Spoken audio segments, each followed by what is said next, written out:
hay-adda Iwaada ee ka shaqaysa arrimaha khayriga ah iyo taakulaynta dadka jilicsan oo sanad walba xoolaha udxiyada u qaybisa dadka danyarta ah, kuwa jilicsan, barakacayaasha iyo dadka naafada ah ayaa maanta mar kale bilowday qaybinta xoolaha udxiyada. Udxiyadan oo loogu talagalay inay maalmaha farxadda ciidda ay kala qayb qaataan dadka kale ayaa waxaa ugu horreynba halkaasi ka hadlay Cabdicasiis Cismaan Ibraahim oo ka mid ah mas'uuliyiinta hay-adda Iwaada, isagoo u mahad celiyay dadkii ka qayb qaatay udxiyadan ay maanta u qaybinayaan dadka jilicsan. Alxamdulillah, maanta waa maalintii labaad ee udxiyada. halkan waxaan ku qaybinaynaa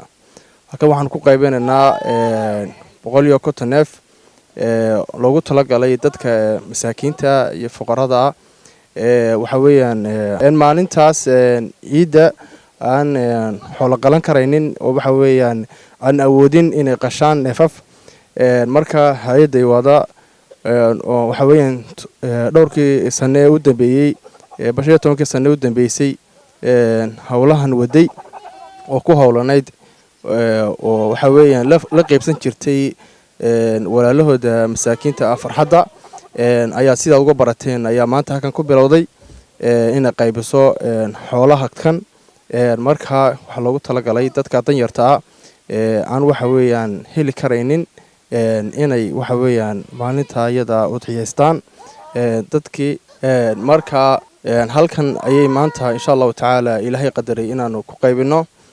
markaas waxaan leenahay dhammaan dadka muslimiinta ah ka soo qayb qaatay waxa weeyaan udxiyadaas soo bixiyay gartay inay walaalahood ka farxiyaan oo maalinta ciidka ay waxa weeyaan farxadda la wadaagaan. waxaan leenahay jazaakumullahu khayral jazaa.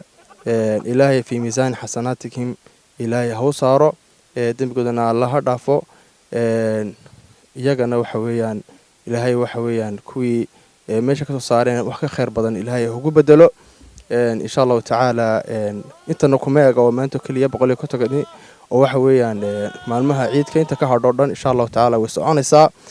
waana la gaarsiin doonaa meel walba oo waxa weeyaan dad masaakiin ay joogaan ay ku nool yihiin, haday noqoto barakacayaasha, haday noqoto dadka kaamanka ku jira, haday noqoto dadka waxa weeyaan agoomaha, haday noqoto dadka curyaamada, haday noqoto dadka waxa weeyaan dhimirka, haday noqoto dadka waxa weeyaan jeelasha ku jira.